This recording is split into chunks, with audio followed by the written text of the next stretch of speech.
In our second reading from Hebrews, we read about great examples of faith. A little background on Hebrews. It's a masterfully written document to Jews who were evaluating Jesus or struggling with this new faith. The message of Hebrews is that Jesus is better, Christianity is superior, Christ is supreme and completely sufficient for salvation. The author could have been a number of different people, including Paul, Luke, Barnabas, Apollos, Silas, Philip, Priscilla, and others have been suggested because the name of the author is not given in biblical text. But what we do know is that the author is giving us a hall of fame of faith. Reading through the list are those who have had faith so inspiring that they are mentioned in the Bible. If you read all of chapter 11, you see Abel, Enoch, Noah, Abraham, Sarah, Isaac, Jacob, Joseph, Moses, and so many more are listed. The chapter defines faith as a confident assurance that what we hope for is going to happen. It is evidence of things we cannot yet see. It's not wishful thinking. It is a confident assurance. So what made these people so confident and assured that what they hoped for would happen? Two things. They knew who their hope was in. It was not in themselves, their friends, their family members, their finances, their jobs, or their health. It was in God alone, the creator of the universe. You see, they knew God's character. They knew he was trustworthy. Read through the list of the folks. Think about their stories and everything they went through. Their lives were not easy. They had been tested, but God was with them and brought them through it to the other side. They knew he was omnipotent, all-knowing.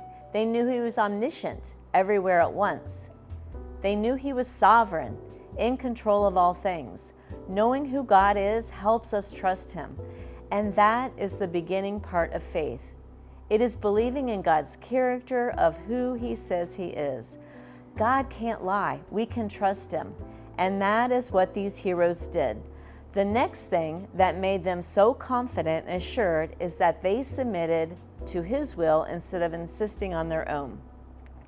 They could do this because they knew who he was and that he was trustworthy and loved them and wanted the best for them. You see, when we really, truly trust him, you don't fight him. You know he will guide you and get you where he wants you to be. That doesn't mean the road won't be rocky, bumpy, dirty, and dusty, but he will walk with you as you go. So the point of faith is believing in God's promises. When we believe and trust, God will fulfill his promises, even though we don't see the promises materializing yet. We demonstrate true faith. And the Bible tells us that it is impossible to please God without faith. Anyone who wants to come to him must believe that there is a God and that he rewards those who sincerely seek him. Who in your life has a faith that inspires you? Who walks with God and trusts him? My family are faith heroes to me. I could give you examples about each one of them, but particularly my oldest sister. She, like myself, was unable to have children, but trusted God would provide, and he did.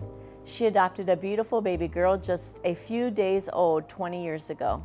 My sister and her husband have a strong faith, and they poured their love and God's into this longed-for child. But that didn't spare them troubles. Since middle school, they've had many turbulent times with this child, from identity crisis to running away. But their faith in God has never wavered. It just got stronger because they knew who he is. And today, the struggles continue. The long-awaited for child now has 2 babies under 18 months. Her husband has left her, and she is back where she started. My sister, her heart is so heavy, sad, and scared. But she has not and will not lose her faith in God. She knows God is making a way. She is looking for it and trying to follow him and stay close. She belongs in this hall of fame of faith.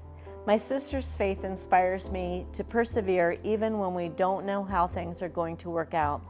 Even when we can't see our way out, God is the way out, and he will lead us. We don't need to know where we are going. We just have to know the one who is leading the way out and to him.